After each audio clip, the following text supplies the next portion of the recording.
দর্শক, আমন্ত্রণ diamond cement প্রসঙ্গ চট্টগ্রামে। আপনাদের সাথে রয়েছে আমি রনি দত্ত।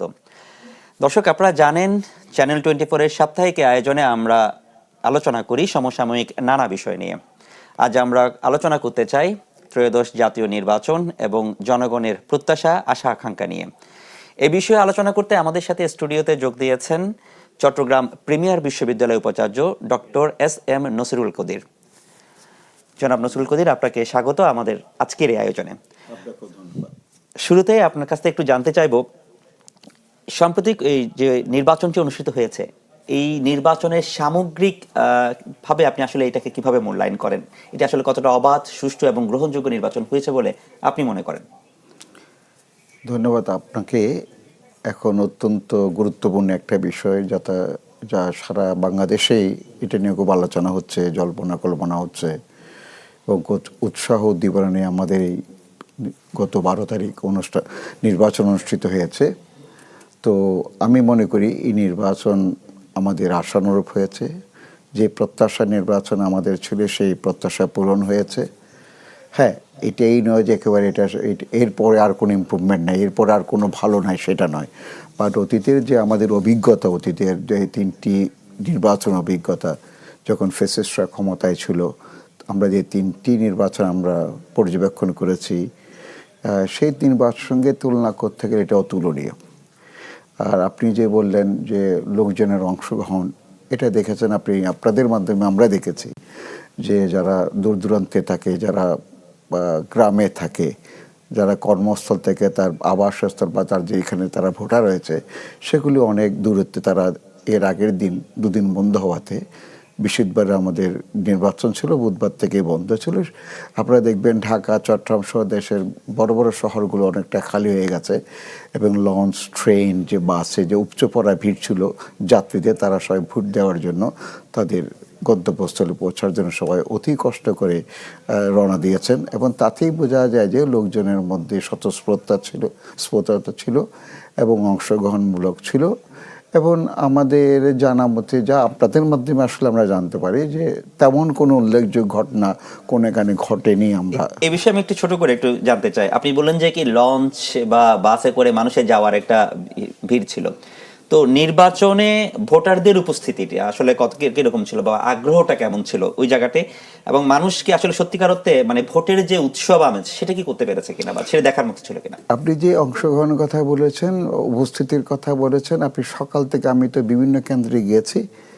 আমি বিশেষ করে চট্টগ্রামের আমার বাকুলিয়া এবং যে আমাদের যে 8 নম্বর 9 নম্বর আসে অনেকগুলো কেন্দ্রে আমার যাওয়ার সুযোগ হয়েছিল। সকালের দিকে একটু ভিড় কম ছিল, বেলা বাড়ার সঙ্গে সঙ্গে ভিড়গুলো অনেক বেশি ভিড় হয়েছে এবং শেষ পর্যন্ত আপনারা দেখেছেন on an average 60% vote cast হয়েছে। এবং আমি মনে করি যে এটা সবাই খুব উৎসবের আমেজে ছিল, সবাই উপভোগ করেছেন। আপনি দেখবেন আমাদের মায়েরা এবং পরিবারের অন্যান্য সদস্যরা, যারা ইয়াং ভোটার বিশেষ করে, তারা অত্যন্ত উৎফুল্ল ছিল এবং এই নির্বাচনে তাদের ভোটাধিকার প্রয়োগের জন্য তারা আগে থেকে প্রস্তুতি নিয়েছিল মানসিকভাবে এবং তারা সারাদিন ভোট কেন্দ্রে ছিল।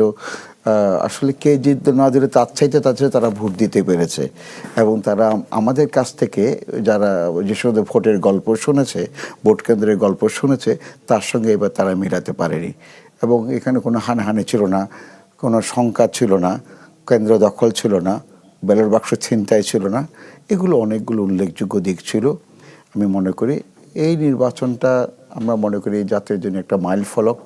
ভবিষ্যতে আমরা এই মাইল ফলককে মাথায় রেখে আরও কীভাবে উন্নত করা যায় সেদিকে যারা ক্ষমতাসীন দল আসবে না, যারা নতুন সরকার গঠন করবে, তাদের এদিকে খেয়াল রাখা উচিত। আপনি বললেন যে কি সংঘর্ষ, বড় ধরনের সংঘর্ষ বা সংঘাতহীন ছিল। আমরা চট্টগ্রামেও দেখেছি তেমন বড় কোনো ধরনের কোনো ঘটনা বা সংঘাত হয়নি, এবং প্রাণহানির যে বিষয়টা সেটাও কিন্তু গুরুত্বপূর্ণ। তো এটাকে আপনি আসলে কিভাবে মূল্যায়ন করবেন? এই সংঘাত বা প্রাণহানি যেহেতু কম হয়েছে বা এটাকে মানে হয়নি, সেখানে আপনি কিভাবে মূল্যায়ন করবেন? সেই মূল্যায়নটা হচ্ছে এরকম, দেখেন এখানে আসলে এইবারের নির্বাচন প্রতিদ্বন্দ্বিতামূলক। সবাই কিন্তু জেতার আশাবাদী হয়ে কিন্তু ইলেকশন করেছে। আগে কিন্তু আমরা গত 2-3টে ইলেকশন আমরা জানি যে কে জিতবে সেটা আমরা আগে থেকে অনুমান করতে পারতাম, কিন্তু এবারে দেখবেন আমরা কিন্তু কেউ কিন্তু সেটা নিশ্চিত ছিলাম না। আমরা সবাই একটা দ্বিধাগ্রস্তের মধ্যে ছিলাম, এটা কি এই দল জিতবে, এই জোট জিতবে না অন্য জোট জিতবে। সুতরাং সবাই চেষ্টা করেছে তার পক্ষে তার অনুসারীদের ভোটগুলো যেন যথাযথভাবে প্রয়োগ করা যায়, একটু কাজ করা যায়, সেই জন্য তারা সবাই সতর্ক ছিলেন কোনো অবস্থায় যেন সংঘাত না হয়, কোনো রকম যেন অনাকাঙ্ক্ষিত ঘটনা না ঘটে। তাহলে যে ভোট যদি বানচাল হয়, কেন্দ্রের ভোট যদি বন্ধ হয়ে যায়, তাহলে তো ফলাফল উপর একটা নেগেটিভ প্রভাব আসবে। সেই কারণে সবাই আমরা সজাগ ছিলাম, এবং সেই সজাগের কারণে হয়তো আমি মনে করি, এবং আইন শৃঙ্খলা নিয়ন্ত্রণ বাহিনী যারা ছিলেন অভূতপূর্ব তারা ভূমিকা রেখেছেন। আমি দেখি যে তারা অত্যন্ত শৃঙ্খলার সঙ্গে ভোট কেন্দ্রগুলোকে পাহারা দিয়েছেন, এবং লাইনগুলো তারা এমনভাবে করেছেন যাতে কোনো বাইরের ভোটার নয় এমন কেউ যেন লাইনের আশেপাশে থাকতে না পারে। এবং আমাদের যারা প্রার্থী তাদের অফিসগুলোকে একটা নির্দিষ্ট সীমানার মধ্যে তাদেরকে অফিস করতে, নির্দিষ্ট সীমানার বাইরে ওনাদেরকে অফিসের জন্য স্থান করে দিয়েছেন। আমার জানা মতে মেহেদীবাগ এবং বাকুলিয়া কয়েকটা জায়গায় ভোট কেন্দ্রের কাছাকাছি অফিসগুলো ছিল, কিন্তু যখন আর্মিরা বা অন্যান্য আইন শৃঙ্খলা বাহিনী আসলেন, তার ওদের এটাতে নির্বাচন কমিশনের নিয়ম আছে 400 গজের মধ্যে কোনো অফিস থাকতে পারবে না, এখনই আপনারা সরান। এবং দেখলাম যে আমাদের যারা এজেন্টরা আছে বা ওই সমস্ত পলিটিক্যাল সমর্থক, তারাও কিন্তু আইন শৃঙ্খলা বাহিনীকে যথেষ্ট সহায়তা করে, তাদের সঙ্গে কোনো ক্ল্যাশ হয়নি। এটাও কিন্তু একটু অনন্য উদাহরণ। এই নির্বাচনের ফলাফল আসলে জনগণের প্রকৃত মতামত বা প্রত্যাশা কতটুকু প্রতিফলন ঘটেছে বলে আপনি মনে করছেন? হ্যাঁ, আপনি সেটা বলতে পারেন, দলীয় দৃষ্টিকোণ থেকে হয়তো ভিন্ন মত হতে পারে।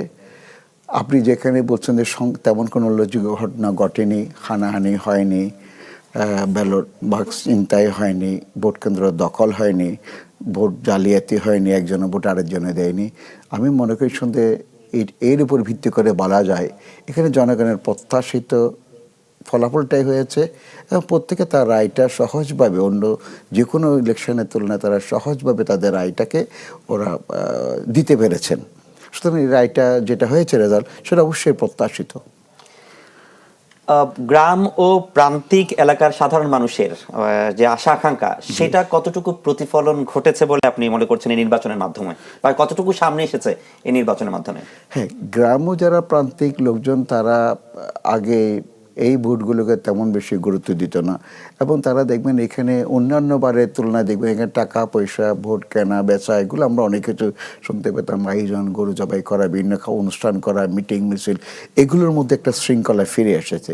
আমাদের যারা গ্রামের মানুষ বা প্রান্তিক মানুষ, তারা মনে করছেন, এখন আশা করছেন, আমরা যখন ভোট দিতে পেরেছি, এখন অন্যান্য ভারতের যখন একটা নির্বাচিত সরকার আসবে এবং তারা যখন অ্যাবসলিউট মেজরিটি পেলেন, তারা আশা করে দ্রব্যমূল্য তাদের নিয়ন্ত্রণ থাকবে, তাদের আয় চালু থাকবে, অর্থনৈতিক কর্মকাণ্ড চালু থাকবে, এবং তারা তাদের যে সামনে রমজান, সব কিছু তারা মাথায় রেখে আমি মনে করি ভোটাধিকার প্রয়োগ করেছেন। তারা সবাই স্থিতিশীল একটা বাংলাদেশ চায়, এবং বাজারও স্থিতিশীলতা চায়, তাদের আয়ও তারা নিশ্চয়তা চায়। সরকার যে যারা সরকার গঠন করতে যাচ্ছেন, বাংলা জাতীয়বাদী দল এবং তার জোট, তারাতে বলে তারা ফ্যামিলি কার্ড দেবে, ফার্মার্স কার্ড দেবে, এগুলো হয়তো তারা মাথায় রেখে তাদের রায় তারা দিয়েছেন আমি মনে করি।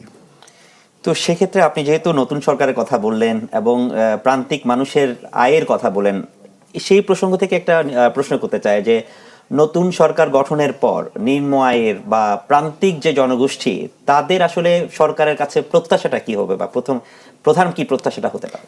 আপনি দেখেন, এই সরকার আসার আগে ওই সরকারের যিনি প্রধান, অর্থাৎ বাংলা জাতীয়বাদী দলের যিনি চেয়ারম্যান, উনি বলেছেন ওনার প্রথম এজেন্ডাই হচ্ছে দেশে আইন শৃঙ্খলা পরিস্থিতিকে নিয়ন্ত্রণ করা, এবং যখনই আইন শৃঙ্খলা পরিস্থিতি নিয়ন্ত্রণ থাকবে, তাকে যখন সঠিকভাবে আপনি নিয়ন্ত্রণ করতে পারবেন, তার সঙ্গে যে জড়িত অন্যান্য অর্থনৈতিক কর্মকাণ্ড, ব্যবসায়িক কর্মকাণ্ড এবং অন্যান্য যে বিষয়গুলো আছে, সেগুলো কিন্তু একটা নির্দিষ্ট নিয়মের মধ্যে চলে আসবে। সুতরাং এগুলো যখন ঠিক মতো চলবে, তখন আপনার সব কিছু একটা গতিময়তা পাবে, একটা গতিশীলতা পাবে। গতিশীলতা পেলে অবশ্যই আপনি দেখবেন যে সেগুলো লোকজনের কাছে ইনকামের পথ সৃষ্টি হবে। এবং ওনারা আরও বলেছেন 1 কোটি ওনারা কর্মসংস্থানের ব্যবস্থা করবেন। আপনি জানেন, কর্মসংস্থান হলে কী হয়, মানুষের হাতে যখন টাকা আসবে, তার তখন এক্সপেন্ডিচার বিহেভিয়ারটা চেঞ্জ হয়ে যাবে, তার কনজামশন প্যাটার্ন চেঞ্জ হয়ে যাবে। আপনার হাতে যখন টাকা আসবে, আপনি তখন ভালো ভালো জিনিস গ্রহণ করবেন, নতুন নতুন প্রোডাক্ট আপনি ডিমান্ড করবেন। সেই নতুন প্রোডাক্ট ডিমান্ডের কারণে আপনি আপনার আয়কৃত টাকাগুলো খরচ করবেন। খরচ করলে বাজারে যখন ডিমান্ড বাড়বে, তখন যারা উৎপাদক, যারা ম্যানুফ্যাকচারার, যারা কোম্পানিগুলো, তারা তখন তাদের সেই উৎপাদনে ব্যবহারের জন্য মূলধনও বেশি পাবে, এবং মূলধন বেশি পেলে তখন কী হবে, মানুষের কাছে আবার সেই ইনকাম বাড়বে, আবার সেভিংস বাড়বে, সেভিংসের উদ্বৃত্ত টাকাটা বিনিয়োগে যাবে, একটা অর্থ যে সাইকেল আছে সেটা অনেক বেশি গতিশীল হবে। একটু প্রশ্ন করতে চাই, সেটা হচ্ছে মানে নির্বাচনের সময় এবং নির্বাচন পরবর্তী যে সময় চট্টগ্রামের রাজনীতিতে মানে পরিবেশটা কতটা সহনশীল এবং স্থিতিশীল ছিল, এবং এইটা ভবিষ্যতের যে রাজনীতির জন্য কি বার্তা দেয়? ধন্যবাদ। এটা অত্যন্ত একটা গুরুত্বপূর্ণ আপনি প্রশ্ন করেছেন। আপনি দেখবেন এই যে ইলেকশনটা হলো মাত্র আজকে 2 দিন হলো, দেখবেন এখানে এমন কোনো ঘটনা ঘটেনি, এমন কোনো বাক্য বিনিময় হয়নি, বা কর্মীদের মধ্যে এমন কোনো ধাওয়া পাল্টা দেওয়া, ভাঙচুর, অফিস ভাঙচুর, ঘরবাড়ি ভাঙচুর এরকম কিছু হয়নি, গাড়ি বা অন্যান্য যানবাহন ভাঙচুরগুলো হয়নি। তো আর হচ্ছে ওনারা সবাই সমালোচনা করেছেন, উত্তপ্ত বাক্য বিনিময় করেছেন, কিন্তু অনেকখানি শালীন ছিলেন, এবং দেখবেন বেশিরভাগ ক্ষেত্রে ওনারা কারো নাম উল্লেখ করেননি। সেটাও তো আমাদের কাছে একটা মনে করে যে আমরা এটা একটা পরিবর্তন, আমরা যে পরিবর্তনের কথা বলে আসছিলাম, যে পরিবর্তনের জন্য আমাদের হাজার হাজার লোক প্রাণ দিয়েছেন 24-এর গণ অভ্যুত্থানে, আমি মনে করি আমাদের শহীদদের রক্ত বিফলে যায়নি। আমরা শিখতে শুরু করেছি, আমরা এখন গণতন্ত্রের পথে হাঁটতে শুরু করেছি। যেই জিনিসগুলো আমরা ইলেকশনে পেয়েছি, অন্তর্বর্তীকালীন সরকার যেই জিনিসগুলো আমাদেরকে দিতে সক্ষম হয়েছেন, সেটা যদি আমরা সামনে সেটাকে যদি আমরা চালু রাখতে পারি, সেটা যদি আমরা অভ্যাস করি, সেটা যদি আমরা প্র্যাকটিস করি, তাহলে হয়তো আমরা আরও ভালো কিছু করতে পারবো। তো এটি আসলে ভবিষ্যৎ যারা রাজনীতিতে করছেন বা রাজনীতিবিদ যারা হচ্ছেন, তো এক্ষেত্রে তাদেরকে আসলে কি বার্তাটা দেয়, তাদের কাছে কি কি আপনি একটা জিনিস তো জানেন, এই ভোটারের মানে প্রায় অর্ধেকের সমান কিন্তু তরুণ ভোটার। রাইট। এই তরুণ ভোটার সবসময় পরিবর্তন চায়, এবং এদেরকে আমরা জ্যানজি বলি, এবং তাদের কারণেই তো তাদের পরিবর্তন চাই বলেই আমরা কিন্তু 24-এর গণ অভ্যুত্থান হয়েছে, যেখানে ছাত্র শ্রমিক জনতা সবাই অংশগ্রহণ করেছেন। আমাদের তরুণ এই যে কর্মীরা, তারা আমাদের তরুণ সমাজের অনেকেই আত্মহত্যা দিয়েছেন, রক্ত দিয়েছেন রাজপথে। এখন এই পরিবর্তনের যে ইচ্ছাটা, আকাঙ্ক্ষাটা, এই মনস্তত্ত্বটা যে বুঝতে না পারে যারা সরকার পরিচালনা করবেন, যারা বিরোধী দলে থাকবেন, উভয়ের জন্য কিন্তু বার্তা, তাহলে কিন্তু দেখবেন যে তারা আসলে ভবিষ্যতে তাদের জন্য চলার পথটা অনেক কঠিন হয়ে যাবে। কারণ সবাই পরিবর্তন চাচ্ছে। জুলাই সনদে লেখা আছে কী পরিবর্তন আমরা চাচ্ছি, কী সংস্কার আমরা চাচ্ছি, এখানে বিচারপতি কীভাবে নিয়োগ হবে, সাংবিধানিক পদগুলো কীভাবে নিয়োগ করা, পদে লোকজন কীভাবে পদায়ন করা হবে, নিয়োগ করা হবে, সব কিছু পরিবর্তন, এবং কে কত বছর পর্যন্ত থাকতে পারবে, বিরোধী দলের ভূমিকা কী হবে। বিরোধী দলের ভূমিকা কিন্তু এখানে অত্যন্ত গুরুত্বপূর্ণ। এখন ওই দেখবেন সবাই বলছে বিরোধী দলকে এখন সুষ্ঠু এবং শান্তিময় হতে হবে, গঠনমূলক সমালোচনা করতে হবে, সরকারের ভালো কাজগুলোকে প্রশংসা করতে হবে, এবং সরকারের যে কাজগুলো জনকল্যাণমূলক নয় তার তীব্র সমালোচনা করতে হবে, তাও কিন্তু ভাষা দিয়ে। নিশ্চয়ই আমরা এ নিয়ে আরো আলোচনা করব ছোট্ট একটা বিরতির পর। আমরা কথা বলছিলাম জাতীয় নির্বাচন এবং জনগণের প্রত্যাশা নিয়ে। তো এই নিয়ে কথা বলার জন্য আমার স্টুডিওতে রয়েছেন চট্টগ্রাম প্রিমিয়ার বিশ্ববিদ্যালয়ের উপাচার্য ডক্টর এস.এম. নসরুল কদির। নসরুল কদির, আপনাকে আবারও স্বাগত আমাদের আজকের আয়োজনে। আমরা কথা বলছিলাম যে প্রথম বিরতিতে যখন আমরা কথা বলছিলাম তার আগে নির্বাচন নিয়ে, আমরা একটু চট্টগ্রামের বিষয়গুলো নিয়ে একটু কথা বলতে চাই। দেশের অর্থনীতির বিবেচনায় কিন্তু চট্টগ্রাম একটা অনন্য স্থান। তো সেক্ষেত্রে চট্টগ্রামকে ঘিরে নতুন সরকারের আসলে কি কি পরিকল্পনা হতে পারে বলে বা পরিকল্পনা থাকা উচিত বলে আপনি মনে করেন, এবং কতটা গুরুত্ব দেওয়া উচিত বলে মনে করেন? ধন্যবাদ আপনাকে। আপনি দেখেছেন যে এই যে যারা এখন সরকার গঠন করতে যাচ্ছেন, যে এই দল বাংলাদেশ জাতীয়তাবাদী দল, উনি গত এই 12 তারিখ নির্বাচনের কয়েকদিন আগে একটা এখানে জনসভা, নির্বাচনী সভা করেছিলেন। ওখানে জনাব তারেক রহমান সাহেব বলেছেন যে চট্টগ্রামকে বাণিজ্যিক রাজধানী যে ঘোষণা করেছিলেন ওনার মা, সেটা কিন্তু উনি যেন সফল বাস্তবায়ন হয় সেই জন্য উনি প্রয়োজনীয় উদ্যোগ গ্রহণ করবেন, সেটা উনি জনসভায় নিজ মুখে সবার সামনে বলেছেন। সুতরাং আমরা সবাই জানি একটা শহরকে যখন বাণিজ্যিক রাজধানী ঘোষণা করা হয় তার সঙ্গে অনেকগুলো আনুষঙ্গিক ব্যাপার জড়িত থাকে।